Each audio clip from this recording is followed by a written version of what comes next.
A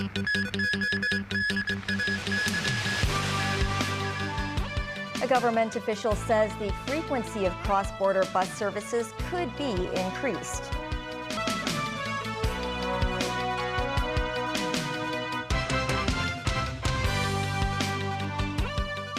Hello and welcome to TVB News. With quarantine-free travel between Hong Kong and the mainland restored, authorities say the first day of operations on Sunday were smooth. Shenzhen Customs have reminded travelers to prepare in advance a health declaration form and keep its QR code to cross the border more quickly. Meanwhile, the Secretary for Transport and Logistics said the frequency of cross-border bus services could be increased if necessary. Timothy Lee has more. This morning, scores of people could be seen in crowded lines at the Lok Ma Chau Spur Line control point as they were about to cross into the mainland. Meanwhile, at Shenzhen Bayport, inbound travelers had their identification documents and negative PCR test results obtained within 48 hours checked by local authorities. Many of those who remained trapped in long queues were filling in necessary information for a health declaration form required by mainland authorities prior to entry. Shenzhen Customs reminded that visitors can save time by filling in the health declaration information digitally via the WeChat mobile app. There, users will have to complete the registration process, including their current health condition and PCR test result. Once complete, a QR code that will remain good for 24 hours will be provided to the users. They have to scan the code before crossing the border. The government announced that the daily quota for Hong Kong people traveling to the mainland remains unfilled, but residents are not allowed to reserve another time slot if they already made a previous booking at a specified date. This has caused a lot of inconveniences to those traveling between the two locations. Like this woman who said people who need to travel between Hong Kong and Shenzhen for work are troubled by this policy. This woman noted that sudden events could derail the original plans of visitors, including her situation where she had to hurry back to the mainland to conduct her mother's funeral. Meanwhile, cross-boundary bus services have been partially restored, with current destinations on the mainland limited to cities such as Jiangmen and Zhongshan. The Guangzhou-Shenzhen-Hong Kong Express Rail Link is also expected to resume operations within a week's time. Secretary for Transport and Logistics Lam Sai-hung noted that the high-speed railway line will only provide services between Hong Kong, Shenzhen, and Guangzhou initially. But he emphasized that the train service frequency could be increased if necessary. Timothy Lee, TVB News. Some in the business sector said certain pharmacies in the North District saw a 20% growth in business after the restoration of quarantine-free travel. But many in the retail sector have not noticed significant changes. A large number of shops in Sheng Shui, including the snack shop, have restocked in preparation for an expected influx of mainland travelers, but not all shopkeepers are happy with the business results, saying that many products are already available in the mainland. Some in the pharmacy sector also noted the lack of business growth in mainland tourist hotspots such as Yuen Long, Sheungwan, and Mong Kok. Many in the retail sector hope that a return to quarantine-free travel will bring back pre-pandemic levels of business. And some slots for certain land border crossing checkpoints have been almost filled up ahead of the Lunar New Year holiday.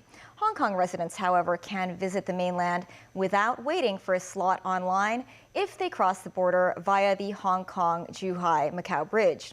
That's because travelers from Hong Kong to Macau can purchase cross-border shuttle bus tickets from ticket counters without the need for prior online reservations. Christy Khan has more.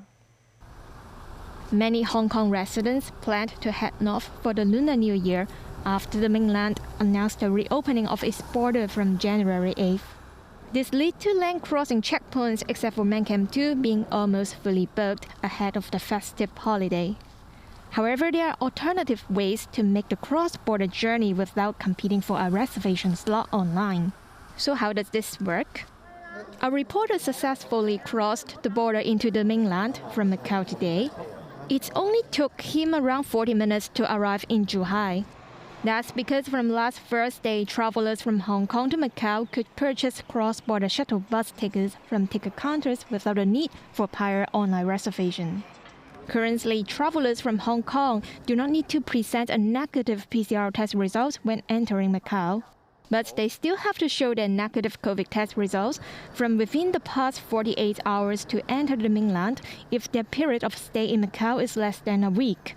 Also, travelers from Macau to Zhuhai are required to fill in an online health declaration before journey. Christy Khan, TVB News.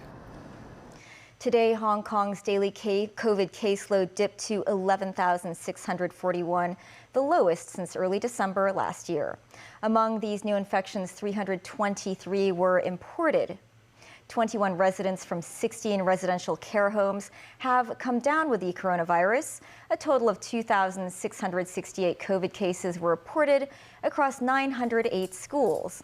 And 64 more patients succumbed to the virus, bringing the death toll to 12,193 during the fifth wave of the pandemic. And still ahead after the break, Russia claims to have killed more than 600 Ukrainian troops in an attack on college dorms in the Donetsk region. Beijing denies allegations that it's monitoring UK government vehicles through tracking devices. And a look at Baptist University's Visualization Research Center.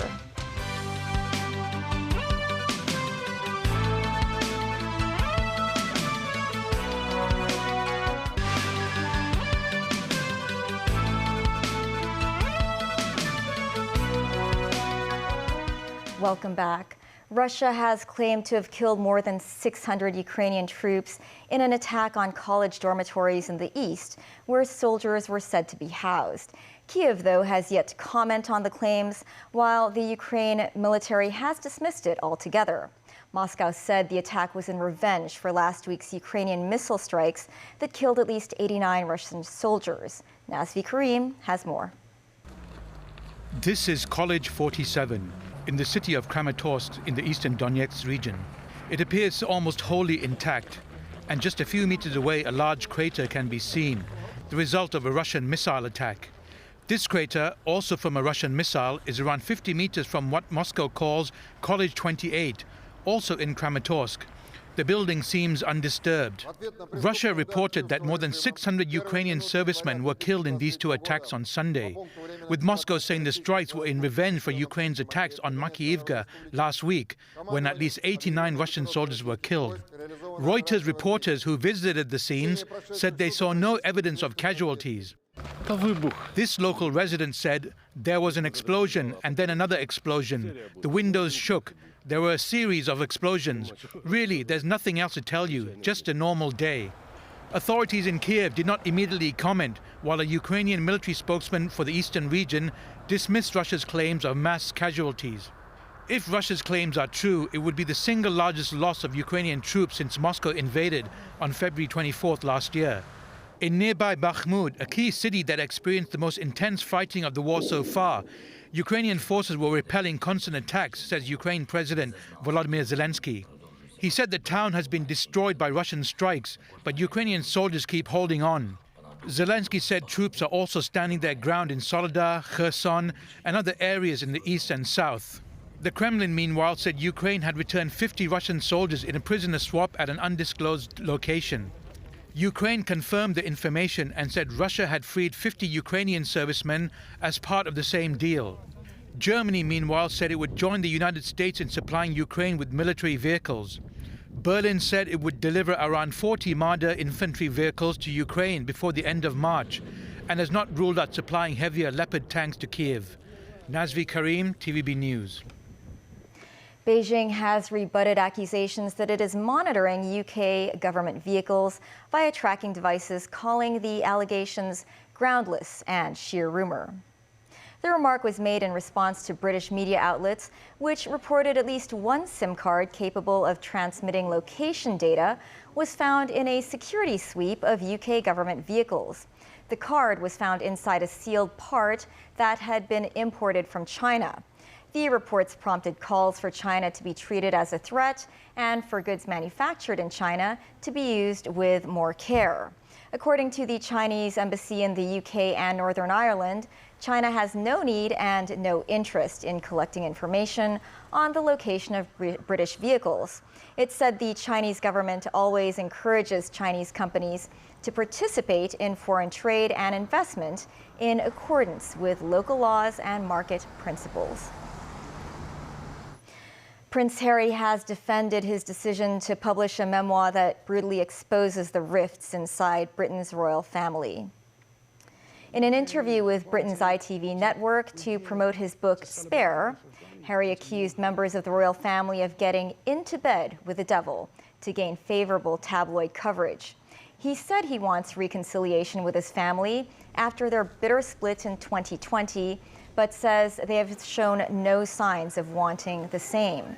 The prince, son of King Charles III and the late Princess Diana, is also upset at how his family and the British media have been treating his wife, Meghan Markle, who is biracial.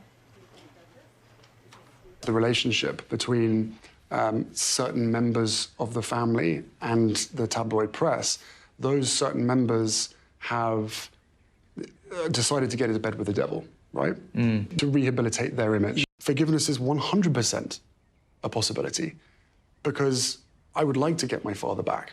I would like to have my brother back. They've shown absolutely no willingness to reconcile up until this point. The way that they were acting or behaving definitely felt to me as though, unfortunately, that stereotyping was causing a bit of a barrier to them really sort of, introducing or welcoming her in. Well, American actress, divorced, biracial, there's all different parts to that and what that can mean. And I sit here now in front of you asking for a family, not an institution. I want a family. Back in Hong Kong, the district court today found there was a prima facie case against former Stan News editor-in-chief Chung Pui-kun and acting chief editor Patrick Lam, both accused of conspiracy to publish or reproduce seditious material. A video interview of Chung was played in court. Chung was addressing the 17 articles related to the case. He admitted that he had approved the posting of 15 items on the Stan News website when he was chief editor at the time.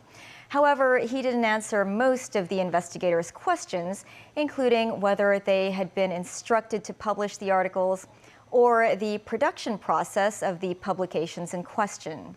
The district court judge decided to adjourn the case until Tuesday. The two defendants were earlier granted bail after being remanded in custody since December 2021. Police have arrested 4 suspects who attempted to rob a jewelry store in Hung Hom.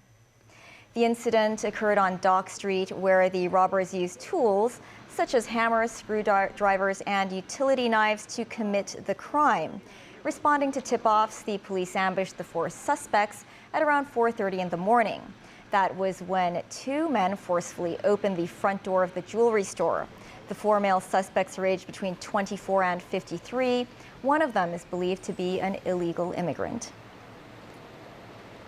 And last year, the Hong Kong Baptist University established a visualization research center containing the world's first 360-degree LED visualization cinema and a 180-degree eye-dome cinema. The developer said such facilities can provide new platforms for the creative industries to meet global demand for novel, cultural, and digital experiences. Mimo Sangai has more. 1 second, we are inside a cave in Dun Wan. The next, we are outside some temples in Thailand. Walking into this world-first 360-degree 3D LED visualization cinema, which is 8 meters wide, 4 meters tall, and contains 400 LED panels, one can enjoy such a surreal experience. The chair professor of the university's Academy of Visual Arts, Jeffrey Shaw, wanted to create a cinema where audiences and images could interact, enhancing the dynamics of social behavior among viewers. I'm always so bored when I go to the cinema or theatre and everybody's just locked in their chair, not talking to each other, not interacting with each other. And for me, very important is that in the new cinematic space, it will invite a dynamic of socialization between the viewers. The other facility at the Visualization Research Center is this 180-degree eye-dome cinema. Using a laser DLP projector to project photos and videos taken with 3D photography onto a vertical hemisphere. Professor Shaw hoped future cinema systems could be more scalable, allowing audiences across the globe to come together. This 180-degree eye-dome cinema will have different usages, for instance, scientific research. Meanwhile, the new media art expert also wishes to use the cinemas to turn Hong Kong into an international arts and culture center. Mimosanai, TVB News. That's the news. Thanks for watching. Money Matters is up shortly. Bye for now.